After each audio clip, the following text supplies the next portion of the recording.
Okay, ladies and gentlemen, we're fixing to get started. On behalf of the Hall of Fame Committee, myself, we'd like to welcome you past, present, and future Hall of Fame inductees. This year, we're here to honor the 2023 inductees, 5 gentlemen that we picked to put into this Hall of Fame. We're always asked the question, well, Coach, how come so-and-so is not in the Hall of Fame? Well, I'm sure you understand the process. Applications come out every, I think, January or February for Hall of Fames. And we as a committee meet and we vote and pick and read these applications. So I encourage you that if you know anybody, y'all, that is deserving to be in the Hall of Fame, to get those applications into us next year. And I apologize for any inconvenience, but that's the way that works. So I would really encourage you to do that. We'll get started. Our first inductee tonight will be introduced by Kimmy Wilson, and that would be Red Jenkins. The late Claude Red Jenkins is one of the new members of the 2023 class of the Macon County Sports Hall of Fame. Red was nominated for his countless years of service to Little League Baseball in Lafayette. Red was one of a few individuals who applied for a charter to bring Little League Baseball to Lafayette. As a result, Little League Baseball here in Lafayette was organized in February of 1959. The local VFW post became the prime sponsor, and the charter was named the Lafayette VFW Little League. Red was the VFW post commander at that time and assumed the responsibility of running the league. Play began in May of 1959 with 4 teams: P&B Chevrolet, Butler's Drugs, Houchins Market, and Lafayette Dry Goods. Red ran the Little League program for more than 20 years. Sadly, he developed throat cancer in the late 1970s, and that forced his retirement from North Central Telephone Cooperative and greatly diminished his duties with the Little League program. Red passed away in 1996. Red's family can take comfort in knowing with his determination to start a Little League in Lafayette, thousands of boys and girls have enjoyed playing America's favorite pastime. The late Red Jenkins, one of the newest members of the 2023 class of the Macon County Sports Hall of Fame.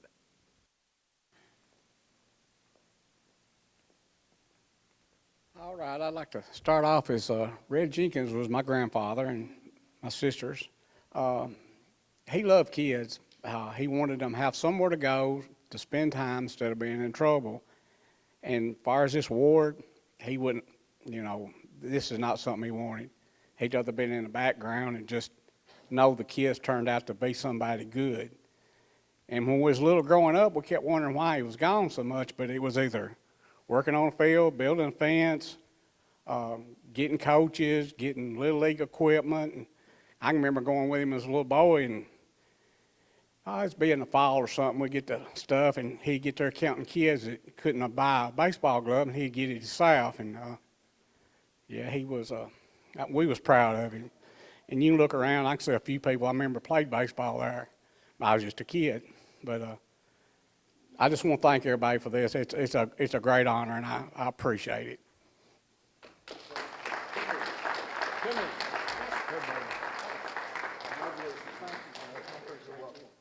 Okay, our next inductee will be Mr. Wally Etheridge, and Michael Owens will be doing the presentation or the acceptance. Wally Etheridge is one of the new members of the 2023 class of the Macon County Sports Hall of Fame. Wally played basketball and served as manager of the Red Boiling Springs High School boys basketball team from 1958 until 1960. Wally is responsible for starting the Red Boiling Springs Booster Club for the support of all RBS athletics. Wally also served as an official in the North Central Association of Basketball, Baseball, Softball, and Football from 1995 until 2012. Wally is perhaps best known for his sports writing in the Macon County Chronicle. Wally's love for Red Boiling Springs athletics is evident in his writing. He has written and taken pictures for the Chronicle for many years. If you want to know anything about RBS athletics, Wally is the one to ask.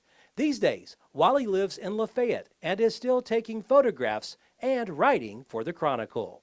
Wally Etheridge, one of the newest members of the 2023 class of the Macon County Sports Hall of Fame.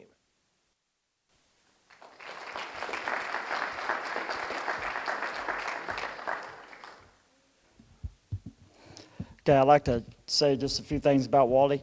Wally was born in 1942 in North Springs.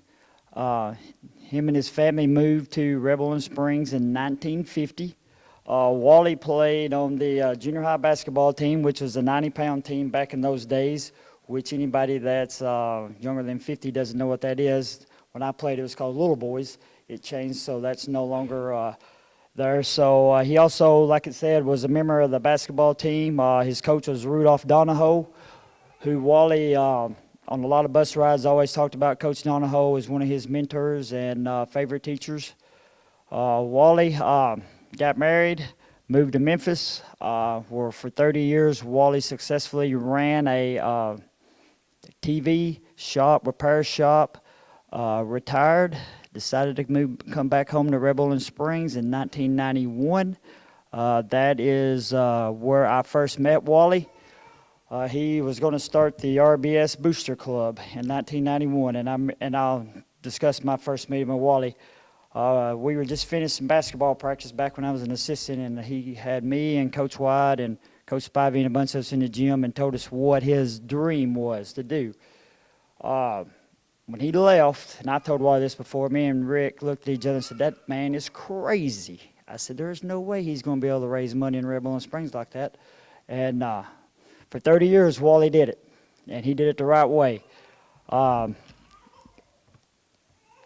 Not one time have I ever heard that Wally would take any money, probably put his own money in that. He honest, always wanted several people to sign checks, offered anybody to look at all the receipts. Anytime anybody wanted to go through it, he never hid that. He all about the kids. He did it the right way. A lot of the things we had a bus they furnished. He raised the money for that, paid for that bus. We drove that bus for 18 years. I will say this, I got to drive it, and not one time did that bus ever tear up on us. We always made it. Then when we got that bus replaced, I don't know that I went on a trip where they didn't have to come and get us. Signs, Wally had this idea to sell signs to put in the gym. I think he was one of the first ones to start doing this back in the 90s. If you go in every gym now, you see signs everywhere that people are selling. So I'm going to say Wally had a lot to do with all the schools that sell signs now that hang in the gym. He goes to, I don't know how many games he has not missed in any sport at Rebel in the past 30 years. He rides the bus, he goes to games. He and I, you know, sports like baseball, softball, football, we'd ride together in vehicles, have a lot of conversations. We've discussed everything there is to talk about. He does not miss a game. He's had back surgery, can't walk, he's going to the game. You know, I'd drop him off 2 foot from the door. It'd take him 30 minutes to get down there, but he's getting to that game, okay? And he's going to cover that game, and he's going to make sure those kids are wrote about. I was trying to put a number on how much money he has raised for the kids at Red Bullen. I'm going to say anywhere between $500,000 and $1 million the last 30 years that he's raised to make sure kids have ate, make sure kids have got what they wanted. I can't think of anybody that has contributed more to that school in the past 30 years or in the entire time than Wally Etheridge. He's a good friend of mine, and I'm going to close this way. I was tying his tie for him yesterday. He got out his checkbook, and he was going to pay me to do this. And I said, Wally, you don't pay friends to do things, okay? Friends do the things because we're friends. You don't pay friends to do things. I said, Wally Etheridge, you have a lot of friends in Red Bullen Springs, okay? You've earned a lot of friends the last 30 years. Wally also said, Coach, I don't have a lot of things to put on my table. I said, Wally, what you've done for Red Bowling Springs, you don't get rewarded for. You went out and raised money, done it the right way, and you was all about the kids. And I said, at the end of the day, everybody's life that you've touched the last 30 years, as long as they're alive, Wally Etheridge, you're going to be remembered. Okay? That's far more than any trophies that anybody's got. So you're always going to be remembered as long as somebody's still alive that you've touched their lives. So, at this time, it's my honor to induct Wally Etheridge into the Macon County Hall of Fame.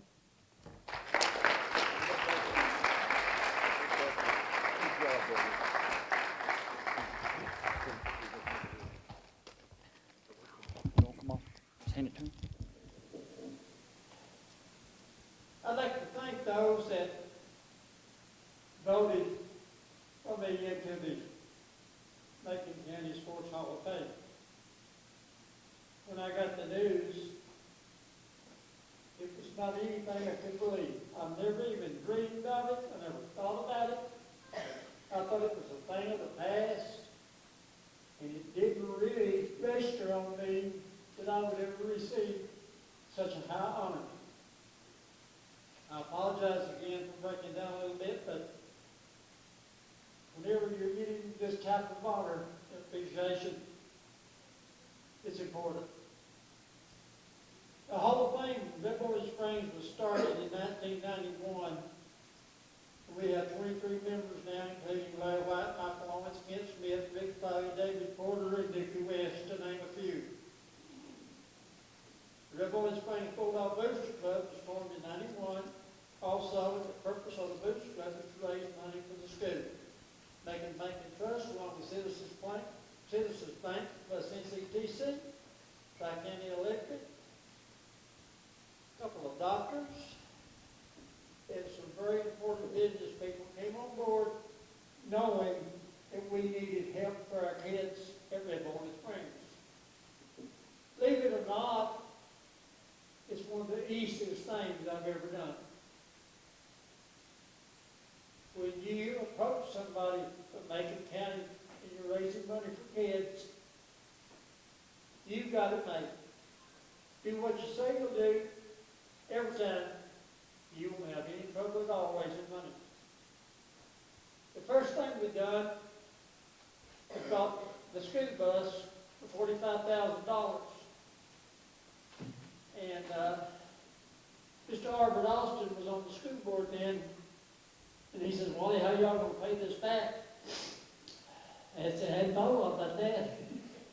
But anyhow, I told him he paid it back in $15,000 a year. After 4 years, it was paid off. And Mr. Austin told me on. He said, thank you, you kept your word. That means a lot, especially coming from a town as small as Red Bowling Springs. Red Bowling Springs had Rick Spivey, Michael Owens, and Larry White to rely on to teach our kids the game of basketball, the game of baseball, and anything else that they might need to know, including grades, be on time, be in your classroom, and do what you're supposed to do when you're supposed to do it. Those are the things that they taught, and those are the things that we accepted. We've got a lot of good people over there who help and do things and don't get recognition for it. Don't ask for any recognition. We just want to make sure their kids need whatever they have to have in order to be among the best. There's always a sad and a bad story in everyone's life.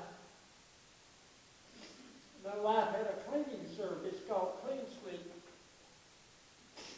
North Central, Oshkosh, B'gosh, Tri-County, both of the banks. She had 5 ladies that worked for her. And she went to the doctor one day. She came home and she said, I've got cancer.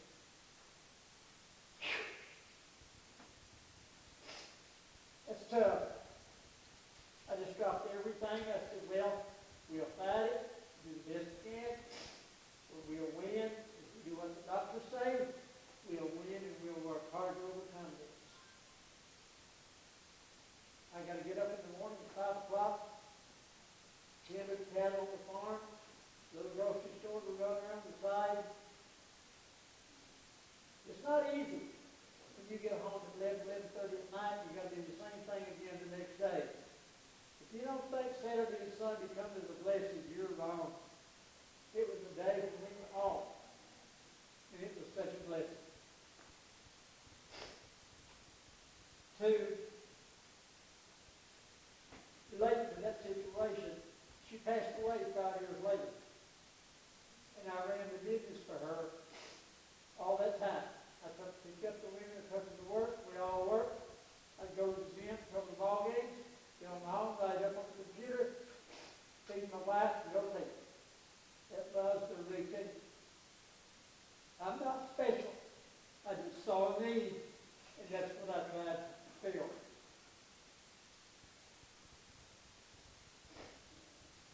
There is a lot more to this story, but I can tell you this. When you associate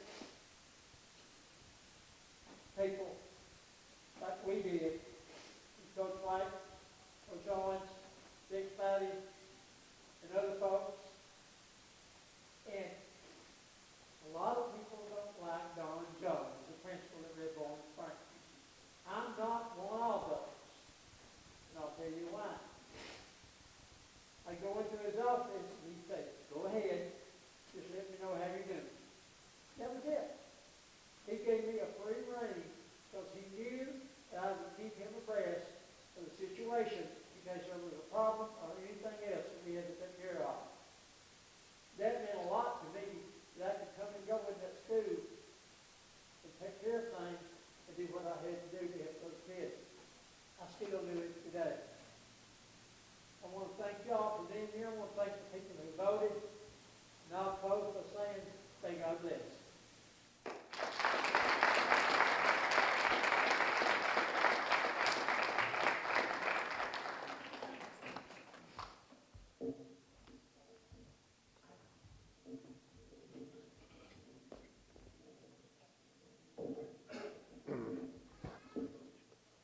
Okay.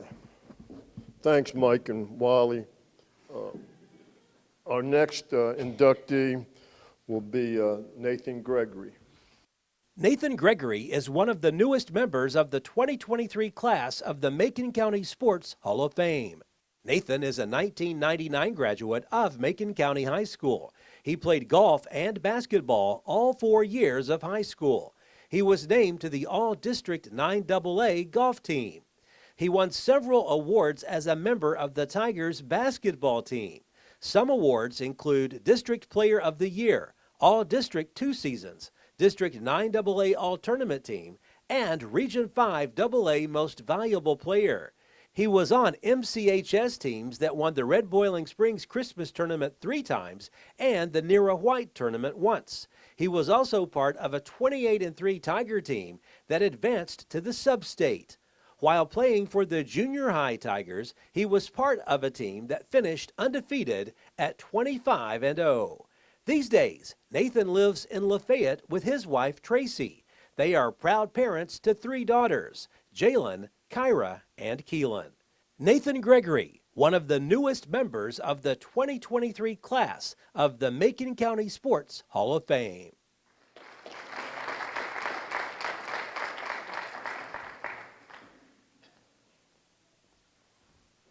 Here to do the induction will be Mike Prock.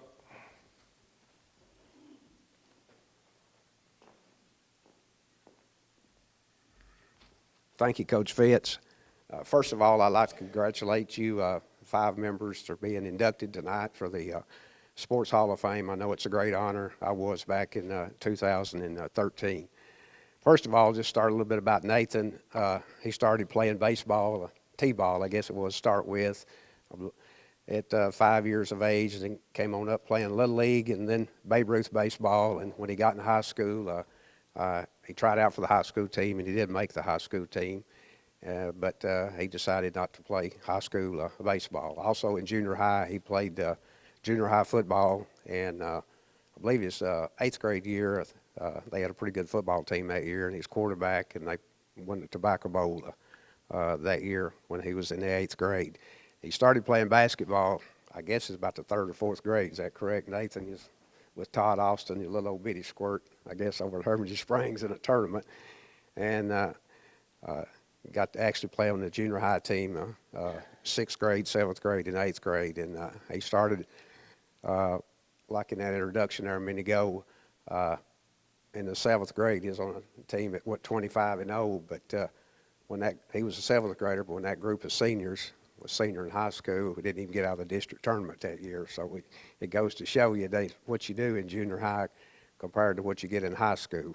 But the next year there, he was 8th grade, they had a good basketball team that year, and they finished runner-up in that Tennessee Middle School Athletic Association. They'd won it the year before as champions, and then his 8th grade year, they was runners-up that year. When he got in high school and everything, like I said, he played 4 years of golf and 4 years of basketball here at Macon County High School, and was on a 28-3 team, 1995, 96, and then 97. He was getting a little playing time, not a lot, but some. But he got injured in an automobile accident. Matter of fact, we'd been out to eat that afternoon and went to Bowling Green, took him out to eat for Christmas, and I think it was I believe it's January the 2nd is what it was. Anyway, he was coming back home and got back to Lafayette, and he wrecked and broke his leg, and so he missed the last half of his sophomore year. And then his junior year, we had a pretty good team that year, even though we got beat first game of the district tournament. I think we wound up 17-10. I think he averaged a little over 10 points a game, and was assist leader and on the team. I think also charges taken. I was pretty big on about defensive, about taking charges, and we had some that didn't like to take a charge, but that was one of the awards he received then.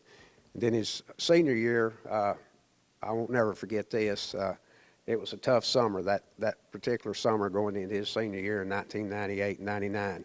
We did not win a basketball game at camp that summer. And, of course, Coach Carter, he's famous for saying this and everything. I agree with him 100%. They don't give out trophies in the summertime. You know, it's not what you do in the summertime. It's what you do from November till early March and everything. And, of course, we took some beatings that year and all of that. But we started getting better as the season went along, and we wound up winning 22 ball games that year. I think we wound up 22-11, finished 3rd in the district, and also finished 3rd in the district tournament. And at that time, we were got some players hurt and everything like that, and had an opportunity. The flu hit here at school pretty bad that time when we was getting ready to play the region tournament. And I think we missed about 3 or 4 days of school, so it gave time some players to get well before we started playing the region tournament up at Tennessee Tech. And believe it or not, we went up there, and the first night we upset Lipscomb, and then the next night we upset Jackson County, which I think we'd split with them during the year, and that put us in the finals of the region tournament. And was very fortunate to beat Cannon County his senior year there and go on to the sectional, which is basically a sub-state and everything. It's about 2 years, they call it the sectional. They took the top 3 teams, and we won 22 ball games that year, and he was district MVP and also made all-tournament team, and then lead scorer on the team, and then he was fortunate enough to be elected MVP of the region tournament. And I'll let him tell you a little bit about a highlight of the region tournament. I won't take that out of his mouth and everything for him. But, you know, it was enjoyable coaching Nathan. I'll be the first to admit, he and I butted heads. Coach Carter knows that too, and the other Coach Carter over here too. They know we butted heads quite a bit. But, you know, I still, today, and I told a head coach here not long ago, here just a few weeks ago, he's coaching his daughter now and everything, and I said, I guarantee you'll cherish those moments and those times you've been in the gym with your daughter, you know, getting to coach your daughter, you know, through high school and like that. You can't take that away. And I was just thinking about Nathan there, us, you know, playing in the district tournament and the region tournament up there at Tennessee Tech, and he and I, we didn't take a bus back then and everything to all the games, but he and I riding home those nights after those ball games, you know, talking about those good moments, I guess you'd say, and all of that and everything. But one last thing I'll say, about him and everything. I guess the highlight of his career was at Livingston. One night he made 9 threes over there and scored 39 points. And I took him out of the game. Matter of fact, I took all 5 starters out of the game, and I was up about 30 points, and they started making a run on us, and I darned if I didn't have to put them back in the game, and just to run a little time off the clock and all of that. But, that was a pretty high moment for him and everything. And, like I said, I just appreciate the opportunity I got to coach him and all that and everything, and I appreciate everything that he's done for his 3 girls that he's got and everything. And so I'd like to welcome Nathan Gregory to the Sports Hall of Fame.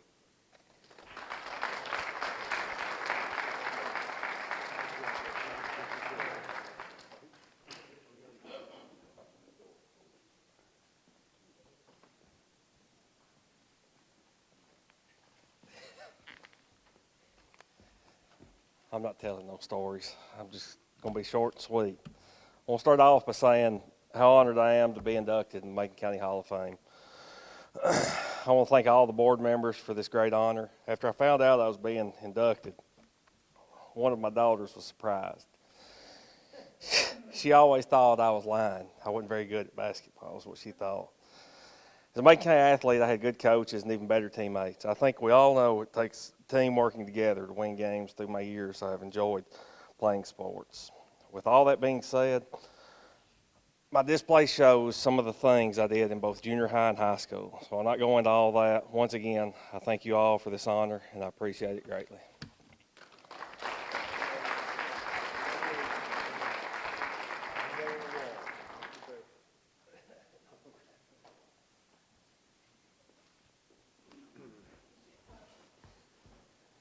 Okay, our next inductee will be Clint Carter. Clint Carter is one of the new members of the 2023 class of the Macon County Sports Hall of Fame. Clint played football, basketball, and baseball during his 4 years at Macon County High School. In football, he served as team captain, was voted the team's most valuable player, and was named to the Tennesseans Class AA First Team All-Mid-State, and was named All-State Honorable Mention. During his senior season, Clint recorded 129 tackles and was credited with 196 assists. Clint was named the Tigers basketball team's most valuable player his senior year. He averaged 7 points and 7 assists per game his last season at high school. Clint posted the highest team batting average his sophomore and senior seasons on the Tigers baseball team. He hit for an incredible .406 batting average his senior season. After high school, Clint completed the 2004 Music City Marathon, a very long and grueling 26.2 miles. These days, Clint works for NCTV and lives in Lafayette with his wife Lori and their 2 daughters, Morgan and Cadence.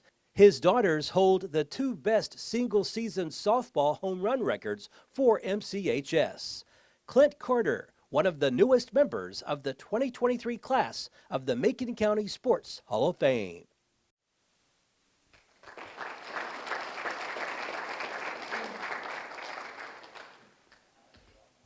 Introducing Clint Carter will be his daddy, Coach Gary Carter.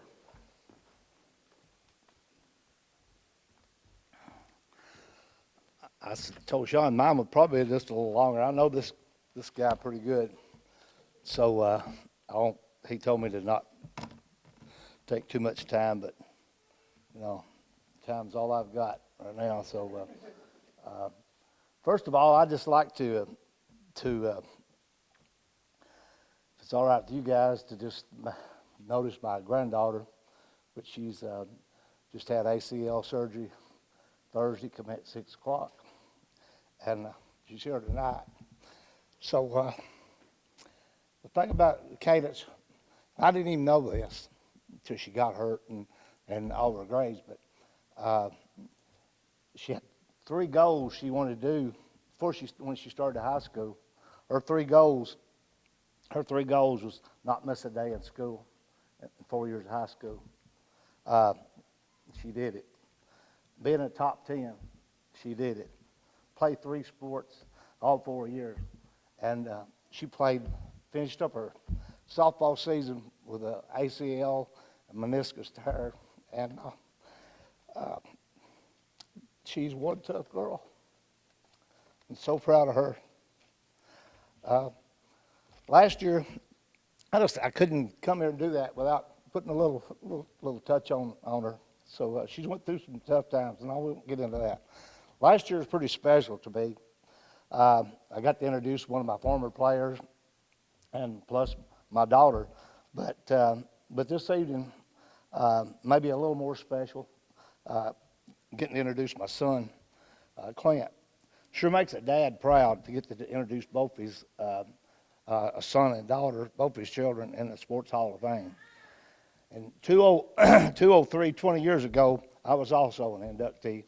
Not many families get that kind of recognition, so that makes me very proud this evening. What makes it really special is both Clint, I was told to talk into this too, both Clint and Holly had to be mentally tough going through their high school, and we've talked about this, I did last year. They heard so many times throughout their high school career the only reason they was playing was because I was their dad. So maybe they might have been pretty good after all, with both of them being inducted in the Sports Hall of Fame. So that makes me feel good. Clint, 48 years ago, last Friday night, he made me one very proud dad, my firstborn. And he's never stopped making me proud ever since. Clint was a three-sport athlete. Not many people play three sports anymore. I don't know, probably that's the reason Cadence decided that's what she was going to do, because of such high demand of practice. And anymore, every coach expects you to be there all the time. So probably Clint's three sports: football, and as you know, baseball and basketball. Football is probably his best sport. Baseball was next, and basketball was the least. Okay, the last. Which I thought he'd be a good football player, or a football player just because of his body structure. Basketball, he's a little short in size. But I thought he'd be a good football player. He played football in junior high, and high school coach got mad because they didn't hire who he wanted, and there was a big rigmarole on that. And then we ended up hiring somebody that was I don't worry, he ever played football as a head coach. And I told the guy, I said, we only had one assistant, and he was the best we had. All right, and that was bullwhip Mike McClard. Won a bunch of ball games, believe it or not, in junior high. But I could see at that time Clint had some football potential. He wasn't afraid, and he liked to hit, and that's the two main ingredients of being a good football player. In high school, football it was low at that time. Football and basketball, we was probably in the lower level for his athletes. I think he had 3 head coaches 4 years in football in high school. You can't build too much of a program changing head coaches every year. So he had to go through that. Clint played well. He was a very good football player. He could have started on a lot of good teams. He was actually that good. Clint loved to hit. He put a lot of hard hits on a lot of people. He got several team awards, as mentioned on the screen. His senior year, he made all-region, all-mid-state, which was his highest honors. He had to love the game. He really had to love football because he went through so many hard, long practices and losses. He didn't win a lot of ball games in football. But he hung in there, and that's Clint. Basketball, started playing in 6th grade, was a pretty good little junior high player, understood the game. In high school, he played his junior and senior year. Good, solid team player. Wasn't good enough to carry a team, okay? Good point guard, got everybody involved in the game. He's a good three-point shooter, won that award, an assist, and a hustle almost every year. He played hard all the time and never took a play off. He could take a charge as good as anybody that I ever coached. He was probably number 1, number 2. There was a toss-up right there. Boys basketball, I said, was a little weak. Couldn't have started on Sean Carter, Danny Kemp team because they were pretty good. But a night I remember, this is not a big shot or not a big win. This is kind of but it was a game with Monroe County, Kentucky. If you ever played, Kentucky basketball was just rough and wild and whatever. He just got out of football. I don't know whether he ever remembers it or not. He just got out of football, and there was a loose ball, and he went after this ball full speed.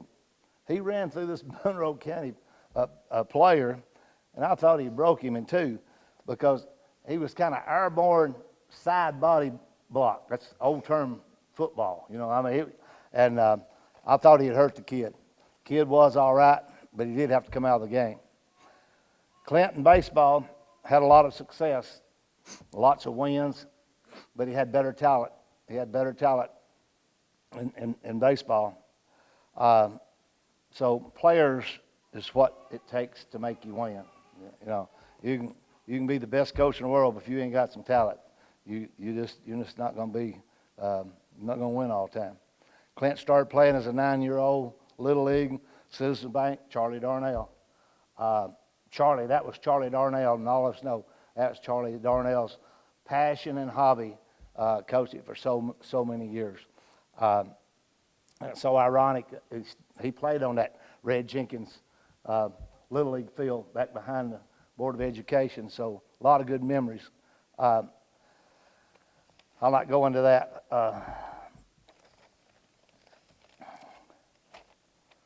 I had on there. Charlie never, okay, I'll just put it. Charlie never had a loaded team. Let me just put that, because he always drew his players just right from the draft. He wasn't, but some always loaded up, just like they do now. Load up and try to get the best players, and they want to be the best coach. It's like Coach Prock said, it doesn't matter what you do.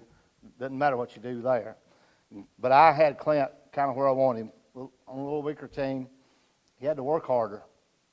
Sometimes we as coaches, if we got 2 or 3 good players, the same thing with Little League, you take your 3 good ones, and you don't work with those weak ones that much because you're going to beat everybody with those 3 good ones. So sometimes it pays off. So I was glad he ended up on Charlie Darnell's baseball team, and we got to become very good friends with Charlie.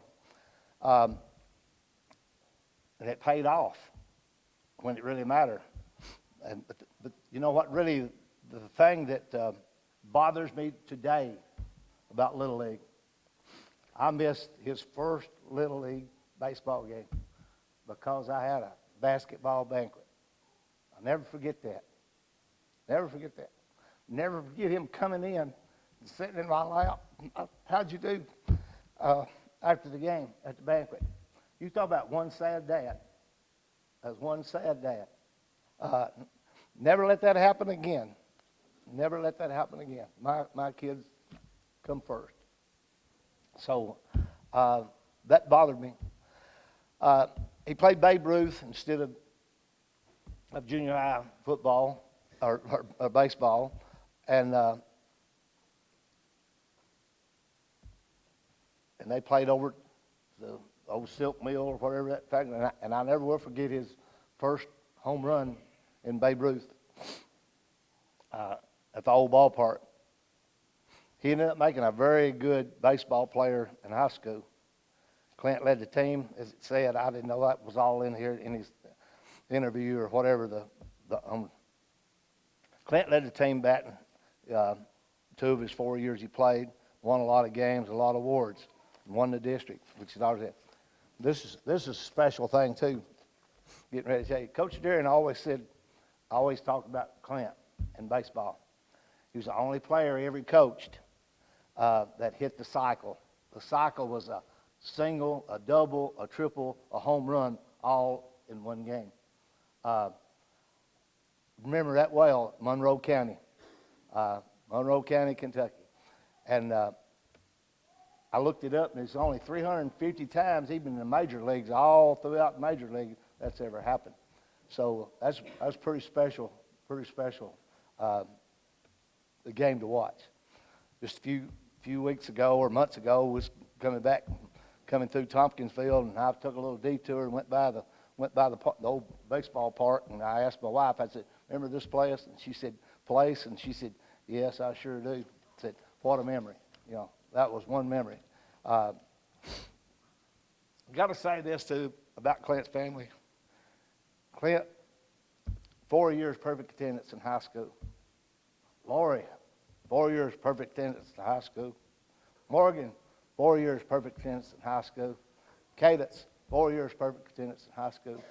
Yeah, not many families can say that. Not many families can say that. And that makes me proud. Clint, I think, with all his hard work, dedication, dependability in sports, has helped make him the man he is today. Clint's a good person. He's a good son. He's a good husband. He's a good dad. He's a good church-going Christian that loves his family. And last, I want to say this. I won't be around to see it, but 25 years from now, hopefully Clint will be getting to introduce his two daughters into the Macon County Sports Hall of Fame, because they both will be very deserving. They've had tremendous high school careers, and so then, Clint, you'll know exactly how proud this evening I am to be your dad. So now I present to you, to the Macon County Sports Hall of Fame, an inductee, Clint Carter.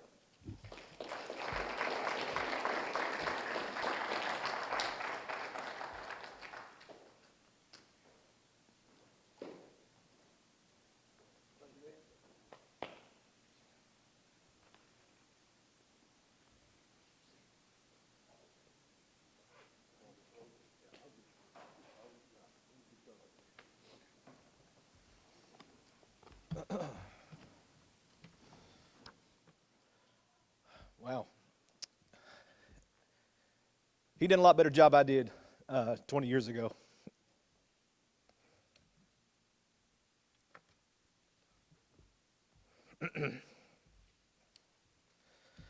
So, just like he said, 20 years ago, Holly and I had the distinct honor of introducing our dad to the Macon County Sports Hall of Fame. Last year, Dad got to introduce Holly, and this year, Dad, thank you for doing this for me tonight. I appreciate that very much. I'd also like to thank 2018 Hall of Fame inductee Jeff Beam for the nomination. I was truly humbled with the nomination. Actually, it took me 2 years to submit my accomplishments to Jeff because I didn't feel worthy. Imagine that, a Carter showing some humility. So you better write that one down. I'd also like to thank the Hall of Fame Selection Committee. Thank you for finding me worthy of this honor. I'd like to congratulate all this year's inductees. I have a special shout out to the previous Carter Hall of Fame inductees: Gary Carter 2003, Sean Carter 2014, Billy Skipper Carter 2014, Kelly Carter Carnahan 2015, and Holly Carter Flowers in 2022. Thanks to all my family and friends here tonight to support me. Special thanks to my mom and dad and my wife, Lori. Thanks to my mom and dad for giving me that drive to be the very best that I can be, to always give it my all, no matter what the sport, no matter what the task. Besides my parents, Lori has been by my side since I was 15 years old, and has got to witness most all these accomplishments mentioned tonight. She blessed me with my two daughters, Morgan and Cadence. So the preparation for the game today is so different than when we played. Parents today spend tens of thousands of dollars to provide their children the very best help for them to succeed. Nick Saban once said, "Recognize certain traits that seem to be in every champion: passion, commitment, confidence, pride in performance, high standards of excellence, relentlessness, perseverance, and the ability to perform in adverse circumstances." Look around the room at all these Hall of Famers, and as what they said earlier, the future Hall of Famers in this room today. You'll find these traits in them. It's not always about the money, it's about the drive the drive from within. A message to the parents: be there to support your children no matter what their decision. I've got 2 daughters. Both were good enough to play at the next level. One chose that path and one didn't. And that's okay, because it's their choice, not ours. At the end of the day, just love the opportunity to watch them perform. So just like Dad said, that's been the blessing. A whole lot more nervous watching my kids perform than I ever was. I never got nervous playing. Not one time, not one sport ever got nervous. But watching them play makes me a nervous wreck. Coaches today tell you when you're playing, don't think. Think is what you should have been doing during practice. And during the game, it's all about reacting. I would have to agree, since several of my sports memories come from practices, traveling to the game, in the locker room, not from game situations. So I wanted to share a few of my favorite sports memories. As like I said, I was a 4-year, 3-sport athlete, so bear with me. Football, as a freshman, Tillman Bourne, a 2016 Hall of Fame inductee, could have easily destroyed me. Tillman was playing linebacker, I was playing fullback. They called a dive play. My guard went the wrong way, and Tillman Bourne shot the gap and just bear hugged me. He just patted me on the head and just started laughing, and he was such a great guy. I have the utmost respect for that gentleman, and it was because of how he treated his fellow teammates, and also specifically how he treated the underclassmen. That same freshman year, I remember a rough practice. It may have been one of the very first practices we had. So I walked into the door at my house, dropped all my gear, just fell out in the middle of the floor, and just laid there for about an hour while Mom was cooking supper. My sophomore year, breaking my finger in a game and walking over to show Coach Mark Schrum, a 2002 Hall of Fame inductee, his response: "You got 9 more." I still got that broken finger today. During Pitt, Coach Wyatt, our linebacker coach, he'd put a piece of bubble gum on the side of the pit that he predicted the winner. That day, he bet on my opponent. He lost. Even though we were not very successful in football, football taught me what my body could and could not do. It's where I learned that being cold was in your head. It's where I learned, Coach LeBron taught me that getting folks' attention with my whistle before speaking. He had a whistle. Unfortunately, I had to practice. Or while we was getting beat 75-0 at Springfield at home. When we were setting up for a kickoff return, the referee told me, he walked over to the coach and told him if he didn't call the dogs off, he would. And I thanked him for that. Basketball is like Dad said, I grew up in the gym. Playing for my dad was a blessing. It might not always felt like it at the time because he was pretty intense back then. He's mellowed out a bit since having grandkids. It's always took me, it's funny how his speech and my speech kind of went together because I guess we have the same memory. So it always took me a few games to transition from a football player to a basketball player. I was always good. I called it a cross-body block. It was always good for a cross-body block or two or plowing someone over in the season. I always thought you got 5 fouls, use them. And when you use them, make them count. During practice, when I beat 1996 Mr. Basketball and 2008 Hall of Fame inductee Joey Tuck in a 3-point shootout, I think I got in his head a little bit because he was bad news. All those times at Richland basketball camp, sleeping on a combination of sleeping bags and egg foam and those pillow fights. Ooh, we weren't supposed to talk about those pillow fights, I don't think. So one of the craziest and toughest things I ever got to witness playing sports, when I was sitting on the bench my freshman year playing basketball, and I watched Jason Wicks have his tooth knocked out, and he ran to the sideline and handed the tooth to Dad, and he just kept on playing. The look on Dad's in 2013 Hall of Fame inductee Coach Mike Prock's face was priceless. I remember, win or lose, we always sang the alma mater on the bus ride home. Baseball, we all rode in the bus in baseball. I caught, and so Squeaky Driver was my pitcher, and I would give him massages on the way to the game because I didn't want him to throw him in the dirt. So also one time playing third base in Portland, Tennessee, it was the coldest game I ever played in. I was praying the ball would not be hit to me because I couldn't feel my hands. Or when 2010 Hall of Fame inductee Coach Wayne Deeren completely come unhinged on Nathan Blankenship in front of the Greenbrier student body. Or when the first time I ever heard Coach Deeren say a bad word because of that dreaded tarp. We loathed that tarp. In preparation for this year's sub-state game, the softball coaches got just a little taste of that tarp. They quickly learned they didn't like it either. We loved playing baseball in Panama City during spring break, but dreaded that game in Alabama on the way home. On the return of one of our PCB trips, we pulled into the parking lot and stepped off the bus dressed in shorts and tank tops to be greeted with over an inch of snow on the ground. Or last, when I batted off R.A. Dickey, he was a future MLB Cy Young winner, where the first pitch he threw me, it sounded like a strike. Honestly, I don't think I ever saw it. The next pitch, I hit a home run over the left field fence. Too bad it was on the other side of the foul pole. The next pitch, he struck me out. I always remember my last plays as the MCHS Tiger. In football, I made the last tackle of the game against Springfield. In basketball, I fouled out. In 2009, inductee Todd Austin took my place. In baseball, my last at bat was a line drive over shortstop's head. During high school, no fear shirts were very popular. My favorite no fear shirt had a saying on the back, "There is no off season." Being a 4-year, 3-sport athlete, I definitely lived that motto and loved every minute, well, almost every minute. Again, I want to thank the selection committee, and I want to thank all the attendees here tonight. Thank you very much.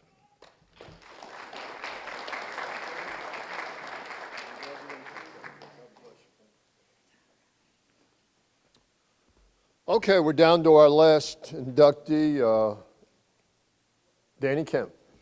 Danny Kempf is one of the new members of the 2023 class of the Macon County Sports Hall of Fame. Danny played 2 sports at Macon County High School. He suited up for the Tigers varsity basketball team 3 years and started 2 seasons for the Tigers. Danny was named the team's best defensive player and received the Hustle Award his senior season. He led the team at the free throw line, hitting almost 85% of his free throws, and was tops on his team with 6 assists a game.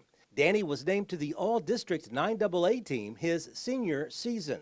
Danny was a member of the 1986 Tigers team that advanced to the state tournament, the first MCHS boys team to accomplish that feat. Danny also played for Cumberland University men's basketball team for 3 seasons and missed 1 season due to a knee injury. Danny played all 4 years of high school baseball as well. Danny has also coached 5th and 6th grade boys basketball teams for 12 years, served as an assistant for the Red Boiling Springs High School boys basketball team for 5 seasons, and this past year served as an assistant to Coach Michael Owens at Macon County. These days, Danny serves as Vice President and Senior Project Manager for Environmental Abatement Incorporated of Tennessee. He lives in Lafayette with his wife Heather and son Jake. Danny Kemp, one of the newest members of the 2023 class of the Macon County Sports Hall of Fame.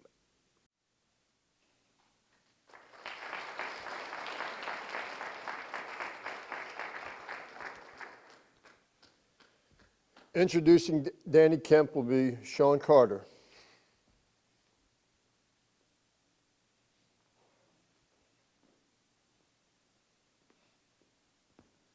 Daniel Robert Kempf, who for the last 40 years has been like an older brother to me, because he is a week older than I am. So I've looked up to him for 45 years. First met Danny. I'm going to tell you a little bit about Danny the person, and then Danny the basketball player. Honestly, I didn't even know he played baseball till I watched this just a second ago, because I know Danny from a basketball standpoint. When you grew up in Lafayette 45 years ago, when you were Catholic, that was a very small population. So I met Danny through being Catholic. And I'll say that I don't know if I could have been any prouder that when we were juniors and seniors, for 40% of the high school starters on the boys team to be Catholic, and a Catholic girl starting did my heart well. So, but that's neither here nor there. But met Danny through being Catholic and going to church with him. Got to knowing him through playing basketball, but think of him as a brother because of what his friendship meant to me and what it blossomed into. Danny the person, and I've heard several people say it, there is not a more laid back, chilled out, better person that I know of in my life that I've met, other than Danny Kemp.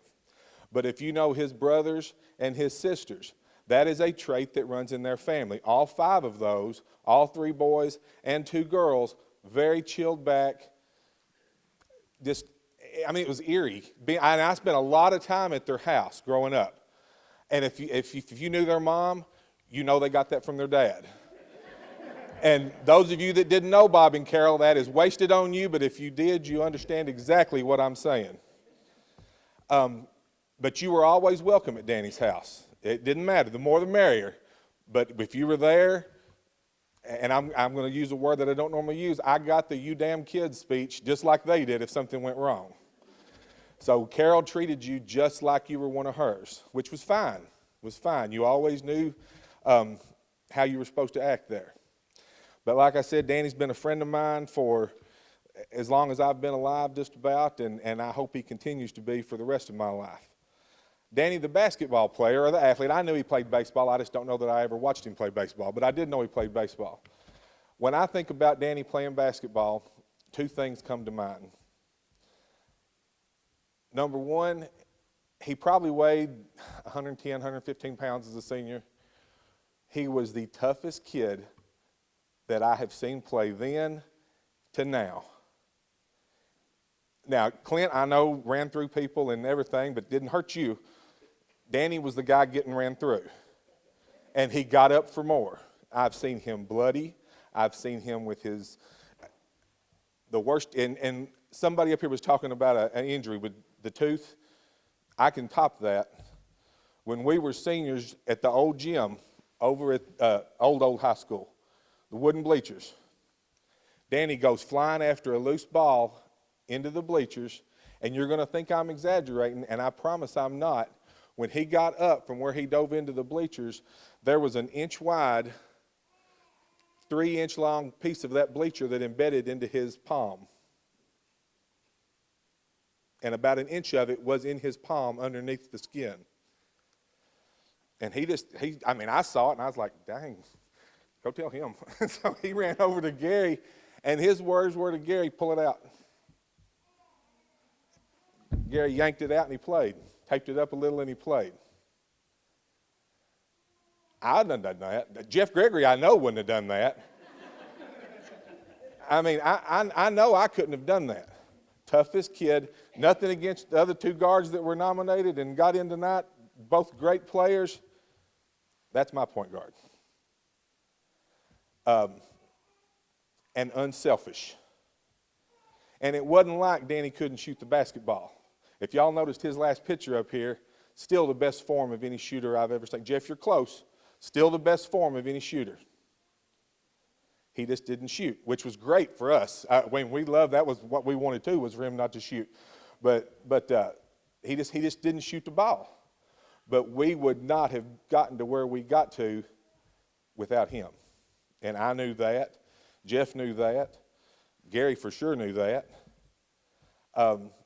Toughest, hardest working kid. I haven't seen one outwork him since then.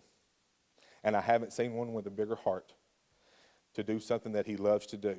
And that big heart carried him over to coaching young men and younger boys in 5th and 6th grade all the way up through high school. He helps Michael now. I call him good cop and bad cop.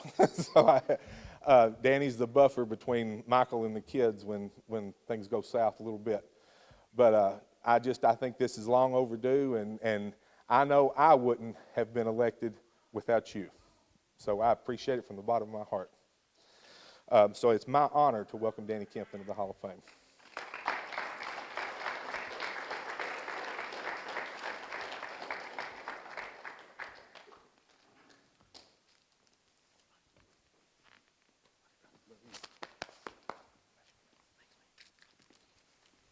Well, I'll try to keep it short and sweet. I really appreciate the kind words, Sean. That means a lot.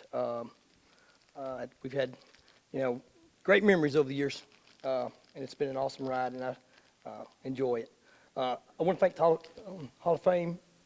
Folks are inducting me in the Hall of Fame. It's a great honor. I never thought that I would, this never, like Wally, I never thought this would happen to me. I was I was at best, an average basketball player. 100 pounds, didn't weigh nothing, didn't have a great elementary career. Coach Carter, I remember coming in as a freshman, he said, oh, that's a whole nother story that a lot of you probably don't know, but Coach Carter said, that's behind us, let's move on. So, again, this is an incredible honor. I do appreciate it. Like to say, hats off to the other the other 4 guys that got in. Awesome careers. Wally, I got to work with Wally at Red Bowling. Incredible guy. Love Wally to death. Would do anything for anybody. Like to thank my coaches. Coach Carter, Coach Prock. Again, 100 pounds, 5'5". I probably didn't look, much like a basketball player when I come in, but I appreciate everything that you guys did for me. Giving me the opportunity to play. You believed in me. I want to thank Larry Birdwell and some other folks. I remember as freshmen, sophomores, we'd go up and play basketball with Larry and, some other Rick Shoulders, Donnie Wills, and that made us better basketball players, and I appreciate the guys like that. That, I think, helped us get to where we needed to be as seniors. I'd like to thank my teammates, Jeff, Sean. I think Jody Bentley's already in the Hall of Fame. I had great teammates. They made my job completely easy. I just had to give them the basketball. Great teammates. Like to thank my family. I had the best family growing up. I still have the greatest family. They were there for me, the entire time. And they're still with me, And Heather and Jake, I appreciate you letting me, I'm still coaching, and I know I'm gone a lot, some during the week, but I really appreciate that. Like I said, I'd like to thank my teammates. I'd like to thank my coaches, Owens, for letting me, allowing me to coach still. All my past and former players, I got a couple, like Zach Polson was a former player of mine back in 5th and 6th grade. Love those guys. I love that job. Again, it's a great honor. It's all I got. I really appreciate, like I said, incredible honor. I really appreciate it. Thank you.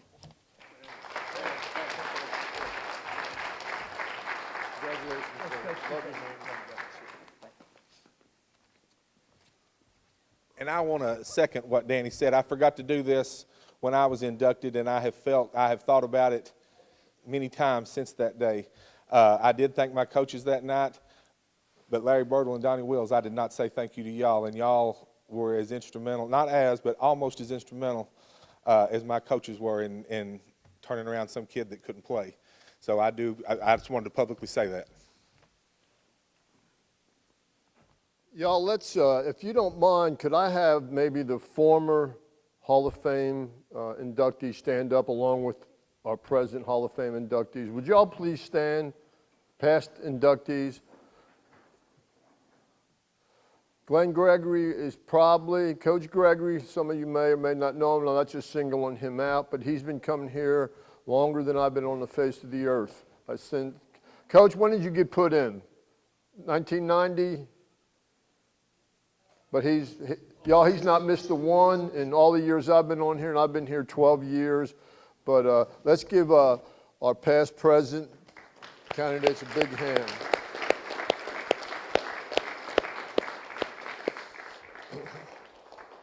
Thank you all for coming. Think about what we talked about earlier about nominations for next year. Get those applications filled in. God bless you, and good night, and see you in church. Thank you.